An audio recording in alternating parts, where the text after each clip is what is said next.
Hey guys, welcome back to my channel. This is Priya Chauhan here. I hope you all are doing well. तो जैसा कि आपसे मैंने कहा था कि फॉर्म कैसे सबमिट करना है उसकी वीडियो में लेकर आऊँगी, तो ये वीडियो उसी के बारे में है। तो गाइस सारे पॉइंट्स प्लीज़ आप ध्यान से सुनिएगा और वीडियो थोड़ी सी लंबी हो सकती है, तो आप एक एक चीज़ देख लीजिएगा जहाँ पे भी आपको कन्फ्यूजन है क्या करना है क्या नहीं करना है। सबसे पहले मैं आपको दिखा देती हूँ, ये आपका वही पुलिस वेरिफिकेशन का फॉर्म है। एक्चुअल में ये फ़ोटो कॉपी है क्योंकि मैंने अपना फॉर्म सबमिट करा दिया है, कल ही मैं सबमिट करा के आई हूँ। अभी तक इसलिए वीडियो मैंने नहीं डाली थी क्योंकि मुझे पूरी डिटेल्स देनी थी और आधी अधूरी डिटेल्स देकर मैं भी आपको नहीं बता सकती थी, इस वजह से आज मैं वीडियो बना रही हूँ। तो गाइज़ इसमें आप सारी चीज़ें मैं आपको क्लियर कर दूँगी कहाँ पे क्या क्या चीज़ें होनी है। तो सबसे पहले गाइज़ आपको जो फॉर्म मिला है उसकी प्लीज़ एक कॉपी ऐसी ही आप खाली कॉपी करवा लीजिए, तो क्योंकि आपसे गलतियाँ हो सकती हैं। पहली बार आप फॉर्म भरेंगे, इस वजह से पहली बार में ओरिजिनल ना भर के एक बार आप फ़ोटो कॉपी पे प्रैक्टिस कर लो। एक कॉपी जो है आप ऐसे ही करा लो ताकि आप उसमें डिटेल्स भर के देख लो कि कहीं अगर गलती हो तो ताकि आपसे ओरिजिनल फॉर्म में गलती ना हो पाए। ये चीज़ मैं आपको पहले से ही बता देती हूँ, इसलिए मैंने करा ली थी पहले ही एक कॉपी और उसको मैंने पहले भर के देखा था और उसमें मेरे से काफ़ी गलतियाँ हुई भी थी और काफ़ी अच्छा हुआ कि मैंने पहले एक ऐसे ही भर के देख लिया, उसके बाद मैंने फिर ओरिजिनल वाली भरी थी। तो गाइज़ ये जो है ये फ़ोटो कॉपी है, तो ये उसकी फ़ोटो कॉपी है जो मैंने फॉर्म भर लिया था। तो फॉर्म भरने के बाद क्या करना है आपको, जब आप ओरिजिनल फॉर्म अपना भर लेंगे तो उसके बाद आपको उनकी 3 कॉपी करानी है, 3 फ़ोटो कॉपी करा लेंगे आप, जो कि मैं प्रीवियस वीडियो में भी बता चुकी हूँ कि ओरिजिनल फॉर्म भरने के बाद आप उनकी 3 कॉपी करा लीजिए। तीनों पे आपके जो फ़ोटो और सिग्नेचर हैं वो आपके ओरिजिनल वाले होने हैं, वो फ़ोटो कॉपी नहीं चलेगी। तो ये 5x7 की फ़ोटो आपको करानी है, 5x7 सेंटीमीटर की। ऐसी 4 फ़ोटोज़ आपको 4 फ़ोटोज़ की ज़रूरत है ऐसे।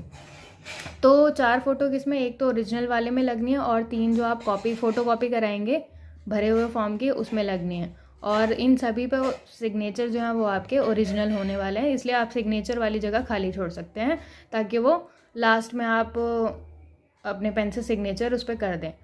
उसके बाद गाइज मैं आप बता देती हूँ फॉर्म में क्या क्या चीज़ें हैं। तो फॉर्म जब देखेंगे आप, सबसे ऊपर आपका रोल नंबर आ जाएगा, वहाँ पे आप अपना रोल नंबर फिल कर देंगे। उसके बाद आपको मेडिकल डेट पूछी हुई, ये आपको नहीं फिल करनी है क्योंकि आपको नहीं पता अभी मेडिकल कब होने वाला है कैसे होने वाला है, तो ये आपको नहीं फिल करना है, इसको खाली छोड़ेंगे। इसके बाद गाइज आपको सारी डिटेल्स इस फॉर्म में सही देनी है, एक भी चीज़ आप छुपा नहीं सकते हो क्योंकि अगर बाय चांस आपने छुपा रखे और दिल्ली पुलिस को वेरीफाई करते टाइम पता लग गया तो आप कुछ नहीं कर पाओगे, डिस्क्वालीफाई कर दिया जाएगा, इसलिए प्लीज़ सारी डिटेल सही देना। अब हम चलते हैं नेक्स्ट पेज पे। सो गाइज ये रहा है आपका नेक्स्ट पेज। तो नेक्स्ट पेज में आपका सबसे पहला पॉइंट है, इसमें आपको अपना नाम डालना है, वो ब्लॉक लेटर्स या कैपिटल लेटर्स में होना चाहिए आपका, और जो आपका सरनेम है वो पहले इस कॉलम में आएगा और दूसरे में आपका नेम आ जाएगा। जैसे मेरा नाम प्रिया चौहान है तो चौहान मैंने यहाँ लिखा सरनेम और फिर प्रिया यहाँ पे लिखा है। उसके बाद गाइज आपका आ जाएगा यहाँ पे present address. Present address second point में भरना है आपको, जहाँ पे भी आप अभी रह रहे हैं वहाँ का पता आप यहाँ पे डाल देंगे, क्योंकि काफ़ी लोगों का रेंट का इशू होता है कि पहले वो कहीं और रहते थे आप कहीं और रह रहे हैं, आधार कार्ड में कोई और एड्रेस है, तो यहाँ पे आप अपना प्रेजेंट एड्रेस फिल करेंगे जो आप अभी रह रहे हैं, जहाँ पे आप अभी रह रहे हैं। उसके बाद थर्ड पॉइंट आपका आता है, तो थर्ड पॉइंट में आप अपना होम एड्रेस डालेंगे, जो भी आपका परमानेंट एड्रेस है। जैसे कि कई लोगों का आधार कार्ड में परमानेंट एड्रेस होता है तो वो आप यहाँ पे डाल देंगे, और कईयों के साथ ऐसा जो बर्थ से लेकर अभी तक सेम ही एड्रेस पे रह रहे हैं तो सेम चीज़ है उनके लिए, दोनों में ही सेम ही एड्रेस आने वाला है। इसके बाद गाइज 3 का बी पॉइंट जो है उसमें आप अगर पाकिस्तान या बांग्लादेश वगैरह कहीं से ओरिजिनली वहाँ के रेजिडेंट है तो वो वाला एड्रेस आप दे सकते हैं। फिर हम 4th नंबर पॉइंट पे चलते हैं। 4th में आपको अपने आधार कार्ड का नंबर देना अगर आपके पास है तो, और फिर उसके बाद आपका पैन कार्ड का नंबर आ जाएगा अगर आपके पास है तो, और फिर 6 वाले पॉइंट में आपका आ जाएगा नेशनैलिटी यानी इंडियन, अगर आप इंडियन है तो। और फिर उसके बाद 7th के ए पॉइंट में आपका डेट ऑफ बर्थ पूछा हुआ है, यहाँ पे आप अपनी डेट ऑफ बर्थ डाल देंगे। 7th के बी पॉइंट में आपकी प्रेजेंट एज पूछी है, अभी आपकी उम्र कितनी है, 24 साल है, 25 साल है, 23 साल है, 21 साल है, जो भी है वो आप यहाँ पे डाल देंगे। उसके बाद 7 के सी पॉइंट में आपसे बोला हुआ है कि आपकी मेट्रिकुलेशन के टाइम पे क्या एज रही, तो वो आप अपनी एज यानी कि 10th के टाइम पे जब आपने अपनी 10th की होगी उस टाइम पे आपकी एज कितनी साल थी, 14 साल थी, 15 साल थी, जितनी भी थी वो आप यहाँ पे लिख देंगे। उसके बाद 8th का ए पॉइंट चलते हैं हम, 8 पॉइंट के ए पार्ट पर। तो प्लेस ऑफ बर्थ आपको सबसे पहले अपना लिखना है कि कौन सी जगह पे आप पैदा हुए हैं, वो कौन से डिस्ट्रिक्ट में पड़ता है वो आ जाएगा यहाँ, फिर वो कौन से स्टेट में पड़ता है वो आपका नाम, उस स्टेट का नाम आ जाएगा। फिर बी पॉइंट पे चलते हैं 8th के। तो ये है डिस्ट्रिक्ट एंड स्टेट जहाँ से आप बिलोंग करते हैं। पहले आप डिस्ट्रिक्ट लिखेंगे, उसके बाद आप स्टेट का नाम लिखेंगे जहाँ से आप बिलोंग करते हैं। उसके बाद हम पॉइंट सी पे आ जाते हैं। पॉइंट सी में जो है आपसे पूछा हुआ है कि आपके पापा कौन से डिस्ट्रिक्ट और स्टेट से बिलोंग करते हैं ओरिजिनली। जैसे कि अगर हरियाणा से बिलोंग करते हैं तो वहाँ पे पहले डिस्ट्रिक्ट का नाम लिखेंगे जिस डिस्ट्रिक्ट से वो बिलोंग करते हैं, और उसके बाद आप यहाँ पे उनके स्टेट का नाम लिख देंगे जिस स्टेट से वो बिलोंग करते हैं। उसके बाद हम नेक्स्ट पॉइंट पे चलते हैं कि 9th का ए पूछा हुआ आपका धर्म क्या है, हिंदू मुस्लिम सिख ईसाई जो भी है वो आप इसके सामने कॉलम में फिल कर देंगे। उसके बाद आपकी जाति पूछी हुई है कि आप ब्राह्मण हो, राजपूत हो, जाट हो, गुज्जर हो, जो भी हो आप यहाँ पे आप जाति में यानी कास्ट में फिल कर देंगे। 9th के सी पॉइंट में बोला गया अगर आप SC ST या OBC हैं या EWS हैं तो आप यस कर देंगे, नहीं है तो आप नो कर देंगे, और यहाँ नो पे टिक भी करना है और यहाँ पे लिखना भी है नो। इसके बाद हम चलते हैं पेज नंबर 3 पर। तो गाइस पॉइंट नंबर 10 पे आ जाता है जिसमें काफ़ी लोगों को कन्फ्यूजन था कि इसमें कैसे क्या भरना है, तो ये मैं आपको क्लियर कर देती हूँ। इसमें आपसे बोला गया पिछले 5 सालों में अगर आप कहीं पे भी 1 साल से ऊपर रहे हैं किसी भी जगह पर तो उस जगह का ब्यौरा देना है आपको। अगर 1 साल से ऊपर पिछले 5 सालों में 1 साल से ऊपर कहीं भी जगह रुके होंगे या रहे होंगे तो जैसे कि मैं एक जगह रही थी, मैं आपको अपना एग्जाम्पल दे देती हूँ। मैं पिछले 5 सालों में एक जगह पे रही थी, तो वहाँ पे मैं कितने साल मतलब कौन से साल से रह रही थी, तो मैंने 2013 भरा क्योंकि मैं 13 से रह रही थी और 2019 तक मैं वहाँ पे रही हूँ। तो मैंने लिख दिया इसमें कि भाई 2013 से 19 तक में मैं एक जगह पे रही हूँ, और यहाँ पे मैंने वहाँ का एड्रेस दे दिया जहाँ पे मैं रही थी। और इसके बाद इस एड्रेस का डिस्ट्रिक्ट क्या पड़ता है, उसके हेडक्वार्टर का नाम आपको इस कॉलम में लिखना है। तो कई बार बच्चों को नहीं पता होता हेडक्वार्टर का नाम क्या है, तो वो गूगल पे सर्च कर लेंगे अपने डिस्ट्रिक्ट के हेडक्वार्टर का नाम जो भी होगा वो यहाँ पे आप फिल कर देंगे। कई लोगों के साथ ऐसा है कि वो शुरू से लेकर अभी तक एक ही जगह पे रहे हैं, तो वहाँ पे वो क्या कर देंगे शुरू से यानी कि जब भी उनका जन्म हुआ है तो वो वाला ईयर यहाँ पे डाल देंगे और यहाँ पे लिख देंगे प्रेजेंट यानी वर्तमान, क्योंकि अभी भी आप वहीं पर रह रहे हैं। तो ये पॉइंट नंबर 10 का मैंने आई थिंक कन्फ्यूजन आपका क्लियर कर दिया होगा इसमें क्या आपको फिल करना है। इसके बाद हम बात कर लेते हैं पॉइंट नंबर 11 की। तो गाइज पॉइंट नंबर 11 में आपको सबसे पहले फिल करना है, यहाँ पे आपके मदर फादर और आपके पति या पत्नी स्पाउस जो भी हैं उनकी डिटेल्स मांगी हुई है। तो सबसे पहले कॉलम में उनके नेम्स आ जाएंगे, उस दूसरे कॉलम में उनकी नेशनैलिटी आ जाएगी, इंडियन है या कुछ और है। उसके बाद नेक्स्ट कॉलम में प्लेस ऑफ बर्थ उनका जन्म कहाँ हुआ है वो आ जाएगा। तो जन्म में जहाँ पे भी जन्म हुआ है उस स्टेट का नाम आप लिख देंगे। और इसके बाद उनकी ऑक्यूपेशन पूछी हुई है कि वो करते क्या हैं। तो करते क्या हैं गाइज, जो भी उनका काम होगा, जैसे कि फादर आपके जो भी काम करते हैं और उनका एड्रेस लिख दीजिएगा यहाँ पे जिस जगह पे काम करते हैं। मदर का जनरली हाउसवाइफ ही होता है। स्पाउस में पति या पत्नी जहाँ पे भी काम करते हैं और जो काम करते हैं, तो जो काम करते हैं उस काम का नाम ऑक्यूपेशन में, और इसके बाद एड्रेस आपको डाल देना है कि किस जगह पे काम करते हैं। उसके बाद नेक्स्ट कॉलम में प्रेजेंट पोस्टल एड्रेस डालना है जहाँ पे वो अभी रह रहे हैं। वर्तमान डाक का पता जो है वो आप डाल देंगे यहाँ पे। तो यहाँ पे आपने डाल दिया। उसके बाद परमानेंट होम एड्रेस जो है वो आप डाल देंगे, उनका जो भी परमानेंट एड्रेस उनका रहेगा वो आप डाल देंगे। नेक्स्ट गाइज हम पेज नंबर 4 पे आ गए हैं। इसमें 12 पॉइंट है आपका। इसमें वो इन्फॉर्मेशन आपको फिल करनी है जैसे कि किसी के पुत्र या पुत्री जो हैं वो विदेश में पढ़ाई कर रहे हैं तो वो अपनी डिटेल्स डाल देंगे। तो ऐसा तो मेरे ख्याल से शायद ही कोई कैंडिडेट होगा, अगर नहीं है तो वो नॉट एप्लीकेबल लिख देंगे, यानी कि ये लिख देंगे NA नॉट एप्लीकेबल, क्योंकि मोस्टली का नहीं होगा, जिनका होगा वो भर सकते हैं और जिनका नहीं है वो उसमें नॉट एप्लीकेबल लिख दें। उसके बाद 13 पॉइंट में डालना है 15 साल की आयु से यानी एज से आपने जहाँ जहाँ जो जो शिक्षा प्राप्त की है उनकी डिटेल्स देनी है। तो गाइज मैंने इसमें क्या भरा था, फर्स्ट वाले ब्लॉक में सेकंड में और थर्ड में। तो फर्स्ट में मैंने 10th की डिटेल्स दी थी, सेकंड में 12th की दी थी और थर्ड में ग्रेजुएशन की दी थी। यहाँ पे मैंने स्कूल का नाम और एड्रेस पूरा लिख दिया था। तो मेरा 10th और 12th सेम स्कूल से हुआ था तो मैंने सेम ही एड्रेस दोनों में फिल किया था। उसके बाद डेट ऑफ एंटरिंग क्या आएगा, 10th वाले मार्कशीट में आप देखेंगे मार्कशीट के ऊपर ही सेशन लिखा हुआ है 2010 से 12, 12 से 14। तो वही है कि अगर 12 से 14 है मान लो तो 2012 मैंने इसमें लिख दिया और 2014 मैंने इसमें लिख दिया। उसके बाद कौन सा एग्जामिनेशन पास, तो यहाँ पे लिख दिया मैंने 10th मैट्रिकुलेशन, क्योंकि आपने 10th की थी, 10th को मैट्रिकुलेशन बोला जाता है, तो यहाँ पे मैंने मैट्रिकुलेशन लिख दिया। उसके बाद 12th की डिटेल्स डालेंगे, स्कूल का नाम और एड्रेस डाल देंगे। आपकी 12th जब भी हुई 2014 से 15 में हो तो 2014 से 15 डाल देंगे। फिर एग्जामिनेशन पास आप 12th लिख देंगे यहाँ पे और 10+2 डाल देंगे ब्रैकेट में। इसके बाद गाइस थर्ड जो है उस कॉलम में आपको अपने कॉलेज का नाम और एड्रेस देना है पूरा। फिर आपने कौन सी ईयर से कौन सी ईयर तक में कॉलेज किया है, जैसे 3 साल का होता है ग्रेजुएशन, तो अगर आपने 16 से जैसे 14 से 17 में करा गया तो 2014 से 2017 आप डाल देंगे, या फिर जो भी आपने जिस भी ईयर में किया है तो आप डाल देंगे। और एग्जामिनेशन पास में लिख देंगे ग्रेजुएशन। इसके अलावा जो भी क्वालिफिकेशन आपकी वो लिख देंगे आप। इसके बाद हम गाइज आ जाते हैं 14 नंबर पॉइंट पे। 14 नंबर पॉइंट जो है ये एक्चुअल में जो भी स्टेट गवर्नमेंट या सेंट्रल गवर्नमेंट के अंडर काम कर चुके हैं उनके लिए है, तो ये प्लीज़ वो अपनी डिटेल्स डालेंगे इसमें, कब से कब तक उन्होंने काम किया है, डेजिग्नेशन यानी उनका पद क्या था, और इसी के साथ साथ फुल नेम डाल देंगे एंड एड्रेस डाल देंगे, और यहाँ पे क्या रीज़न है आपका वो जॉब छोड़ने का तो वो आप डाल देंगे साथ में। तो हम चलते हैं नेक्स्ट पेज पे, पेज नंबर। और गाइज जिसका नहीं है इसमें तो वो यहाँ वो इसको खाली छोड़ देंगे और नॉट एप्लीकेबल डाल देंगे अगर जिसका नहीं है वो। सो गाइज यहाँ पे 14 नंबर पॉइंट जो है वो भी उन्हीं के लिए है, 14B, जिनका भी गवर्नमेंट जॉब से रिलेटेड पहले रह चुका है और 1 महीने का नोटिस देकर उन्होंने जॉब छोड़ दी थी। अगर तो जो भी नहीं है इससे रिलेटेड वो सीधा ही नॉट एप्लीकेबल इसमें लिख देंगे।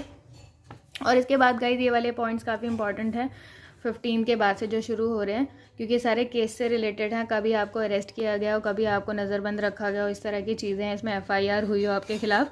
तो अगर जिनका कुछ भी नहीं है ऐसा, वो सीधा no no no no no tick करते चले जाएंगे।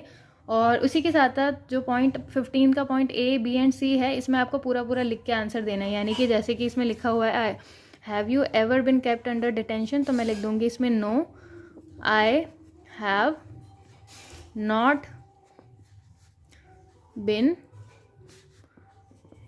kept under detention।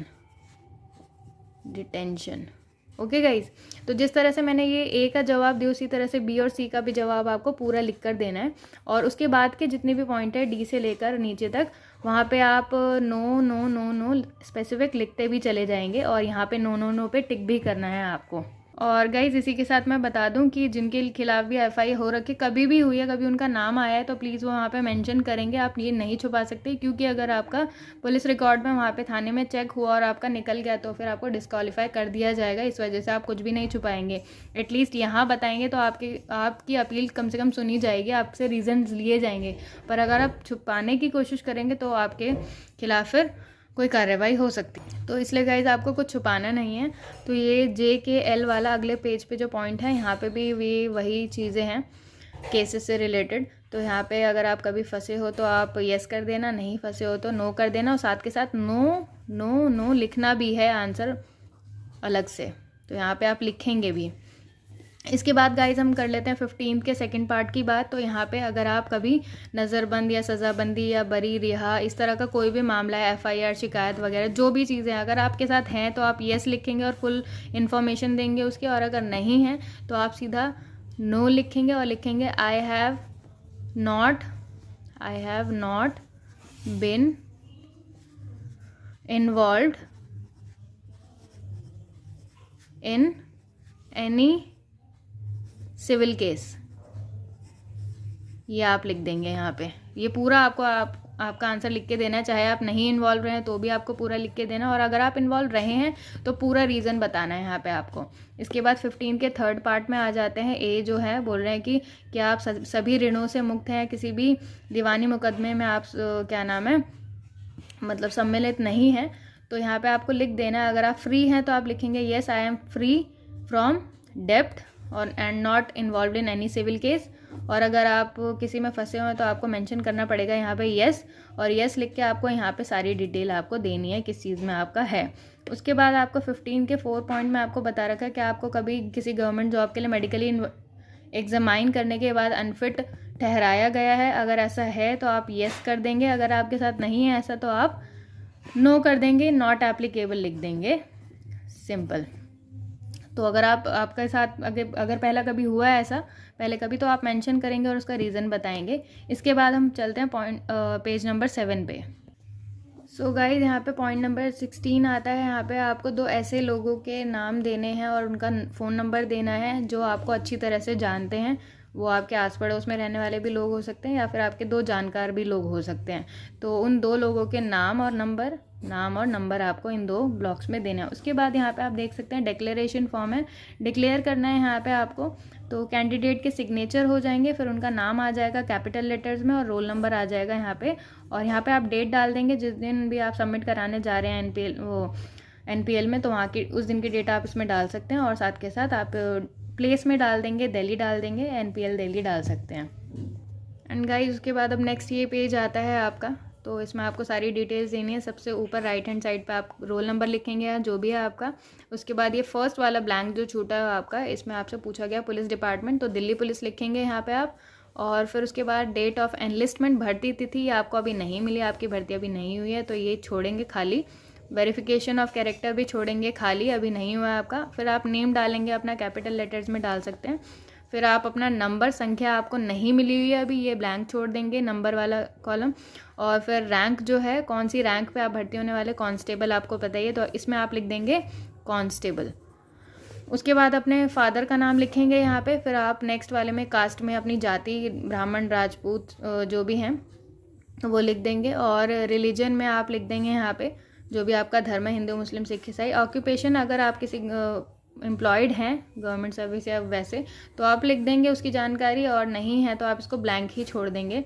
फिर आप अपना रेजिडेंस अभी जहाँ पे रह रहे हैं वहाँ का पता दे देंगे। और फिर आपका पुलिस स्टेशन कौन सा पड़ता है पास का वो नाम लिख देंगे आप। और फिर डिस्ट्रिक्ट आपका कौन सा पड़ता है वो चीज़ लिख देंगे। जैसे कि मेरा पुलिस स्टेशन डाबरी पड़ता है तो मैं यहाँ पे डाबरी लिख देती हूँ। और डिस्ट्रिक्ट जिला मेरा साउथ वेस्ट पड़ता है तो मैं वो लिख देती हूँ। डिस्क्रिप्शन में आपको खाली छोड़ना है, नहीं भरना कुछ भी। फिर आइडेंटिफिकेशन मार्क ऑन बॉडी, आपकी बॉडी पे आपको किस चिन्ह से पहचाना जा सकता है वो आप लिख देंगे। जैसे कि मोल होता है किसी के, या कोई कट मार्क होता है, कोई बर्न्ट मार्क होता है, तो जो भी आप वो यहाँ पे मेंशन कर देंगे। इसके बाद गाइस आता है ये previous service details, date of leaving service, period of service. ये उनके लिए जनरली जो जॉब कर रहे थे पहले किसी गवर्नमेंट सेक्टर में, तो वो अपनी डिटेल दे देंगे कि उन्होंने कब छोड़ी थी और कितने साल तक वो सर्विस की थी। यहाँ पर रैंक एंड एनलिस्टमेंट की उनको कौन सी पद पे वो काम कर रहे थे और भर्ती किस डेट को हुई थी आपकी, उनकी डेट डाल देनी है। और जिनके साथ ऐसा नहीं है वो सारे ही कॉलम ब्लैंक छोड़ देंगे। जैसे कि मेरे साथ ऐसा कुछ भी नहीं था तो मैंने ये सब कुछ ब्लैंक छोड़ा था, इसमें कोई डिटेल नहीं देनी मुझे। उसके बाद उन्हीं की पद के बारे में, उन्हीं के पद के बारे में पूछा हुआ है जो भी जॉब कर रहे थे पहले, तो वो यहाँ पे लिख देंगे अपना जो। और जिनके लिए पूरा कॉलम नहीं है तो ये भी वो नहीं फिल करेंगे। फिर आ जाते हैं क्लोज रिलेटिव्स पे। यहाँ पे हम सभी को अपने जो भी रिलेटिव हैं उनके मम्मी पापा और जो भी हैं यहाँ पे ऑप्शन गिवन है उनके नाम लिखने हैं। जैसे कि मैंने यहाँ पे अपने फादर नेम, मदर नेम और अपने ब्रदर का नाम लिख दिया था। तो और इसके साथ साथ यहाँ पे आप अपना उनका पता लिख देंगे जहाँ पे वो रहते हैं। फिर हम बात कर लेते हैं नेक्स्ट कॉलम की, नेम ऑफ़ रिलेटिव्स। जो भी गवर्नमेंट जॉब में रह चुके हैं पहले या फिर अभी कर रहे हैं तो उनके आप डिटेल्स दे सकते हैं। ये भी आपका ऑप्शनल है, अगर है तो ठीक है, वरना आप इसमें भी नॉट एप्लीकेबल कर देंगे क्योंकि अगर नहीं है तो यहाँ पे आप अपने क्या नाम है, मम्मी पापा, भाई बहन, चाचा ताऊ, किसी का भी नाम दे सकते हैं अगर आप देना चाहते हैं। तो यहाँ पे नाम और पता आ जाएगा, फिर उनसे आपका क्या रिलेशन है वो आ जाएगा, कौन से पद पे हैं वो आ जाएगा, डिपार्टमेंट कौन सा उनका वो आ जाएगा, और कौन सी जगह पे भी कार्यरत हैं वो आ जाएगा। टिप्पणी आपको खाली छोड़नी है। इसके बाद हम चलते हैं नेक्स्ट पेज पे। तो गाइज़ हम आ चुके हैं अब नेक्स्ट पेज पे। इसमें आपको नॉमिनी अपना बताना है, किसको आप नॉमिनी ठहराना चाहते हैं। तो यहाँ पे जैसे कि मैंने अपनी मदर को बनाया था तो मदर का नाम आ गया, उनसे मेरा रिलेशन, तो यहाँ पे मैंने मदर लिख दिया था। और यहाँ पे उनका पता जहाँ पे वो अभी रहते हैं। उसके बाद आपके अगेन देखिए यहाँ पे सिग्नेचर मांगे हैं, ब्लॉक लेटर में नाम मांगा है, रोल नंबर मांगा है, फिर यहाँ डेट एंड यहाँ प्लेस, वो अगेन वही वाली आ जाएगी। तो सिग्नेचर वाली गाइज़ आपको फ़ोटोकॉपी सिग्नेचर की नहीं देनी है, तो इसलिए ये वाला ब्लैंक आप खाली छोड़ना। फ़ोटोकॉपी जब फिल करके भरा आप पूरा अपना फॉर्म ओरिजिनल वाला फिल करेंगे तो उसमें आप क्या करेंगे कि ये वाला कॉलम आप उसमें खाली छोड़ देना। फ़ोटोकॉपी कराने के बाद आप सिग्नेचर करना, क्योंकि सिग्नेचर आपको सभी में ओरिजिनल करने हैं। उसके बाद गाइज़ हम नीचे आ जाते हैं। नीचे में आपको घोषित करना है, यहाँ पे डिक्लेरेशन देनी है। यहाँ पे आपका नाम आ जाएगा। अब आप श्री हैं, श्रीमती हैं, कुमारी हैं। जैसे कि मैं अनमैरिड हूँ तो मैंने कुमारी पे टिक किया। कुमारी पे टिक करने के बाद मैंने यहाँ पे अपना नाम लिखा ब्लॉक लेटर्स में। उसके बाद आप मैरिड हैं, अनमैरिड हैं, विडोअर हैं या विडो हैं। तो यहाँ पे जैसे मैं अनमैरिड हूँ तो मैंने अनमैरिड पे टिक कर दिया और यहाँ पे अनमैरिड लिख दिया मैंने। उसके बाद गाइज़ ये नीचे के कॉलम जो भी मैरिड हैं उनके लिए हैं, तो वो अपना पढ़ के डिटेल्स भर देंगे। और जैसे मैं अनमैरिड हूँ तो मैं क्या कर दूँगी, यहाँ पे नॉट एप्लीकेबल लिख दूँगी, नॉट एप्लीकेबल, क्योंकि मेरे लिए ये कॉलम नहीं है। उसके बाद हम चलते हैं नेक्स्ट पेज पे। तो नेक्स्ट पेज पे आप देख सकते हैं यहाँ पे क्या है, यहाँ पे ऊपर से अगेन कैंडिडेट के सिग्नेचर मांगे हुए हैं, फिर उनका नाम ब्लॉक लेटर्स में एंड रोल नंबर। उसके बाद गाइज ये वाला जो पार्ट है, कई लोगों ने गलती कर दी है, to be filled by the SHO of the police station concerned. SHO भरने वाले हैं, इसका मतलब ये नहीं कि आपको लेकर जाना है उनके पास भरवाने के लिए। आपको अपना फॉर्म सिर्फ और सिर्फ यहीं तक भरना है, इसके आगे छेड़ना भी नहीं है। जैसे ही आप यहाँ तक भर लेते हैं, आपको जाना है दोबारा NPL में और उसको सबमिट कराना है फॉर्म को। और उसके बाद का काम यहाँ पे दिल्ली पुलिस वालों का इन सबको फिल करवाना आपका काम नहीं है। मैं अगेन रिपीट कर रही हूँ, प्लीज़ पुलिस स्टेशन मत जाना किसी। आप यहाँ तक फॉर्म भर लेते हैं, उसके बाद आपको सीधा जाना है NPL और वहाँ पे आपको जमा कराना है ये फॉर्म। और इसके साथ साथ इनकी 3 कॉपीज़ लगेगी, जो मैं शुरू में ही बता चुकी हूँ, अगेन बता दिया है मैंने। 3 कॉपीज़ लगेंगी। और इसके साथ साथ गाइज आप एक टैग वाली फ़ाइल ख़रीद लेना, क्योंकि आपको फ़ाइल में जमा करने हैं फॉर्म। तो ये आपको NPL में भी मिल जाएगी जब आप वहाँ जाएंगे कैंटीन से, अदरवाइज़ आप अपने घर से भी ख़रीद कर ले जा सकते हैं, 10 रुपये की ही आएगी बस। तो ये था पूरा काम। और फाइल के ऊपर आपको क्या करना है, सबसे ऊपर आपको वहाँ पे लिख देना है कांस्टेबल एग्जीक्यूटिव, मेल और फीमेल जो भी हैं आप। और उसके बाद आपको अपना नाम, serial number, roll number, mobile number और आपके पापा का नाम और आपका एड्रेस, ये चीज़ आप अपने फाइल के ऊपर बड़ा बड़ा लिख देंगे, क्योंकि आपको वहाँ पे भी बोला जाएगा, तो आप वहाँ जाके भी लिख सकते हैं या आप पहले भी बोल सकते हैं। और ये पार्ट गाइस प्लीज़ फिल मत करना, आपको नहीं जाना है, नहीं जाना है, नहीं जाना है किसी पुलिस स्टेशन। तो गाइस मैंने सब कुछ बता दिया है इस फॉर्म में क्लियर करके कि क्या क्या था। अब जो है आप जाएंगे, तसल्ली से जाएं अपना जिस भी डेट को, और फॉर्म फिल कर लें अपना आराम से। मैंने हर एक पॉइंट को क्लियर कर दिया है। तो गाइज़ इस वीडियो में इतना ही, बहुत लंबी हो चुकी है। मिलती हूँ आपसे नेक्स्ट वीडियो में, तब तक के लिए bye bye, take care and see you soon. जय हिंद, जय भारत।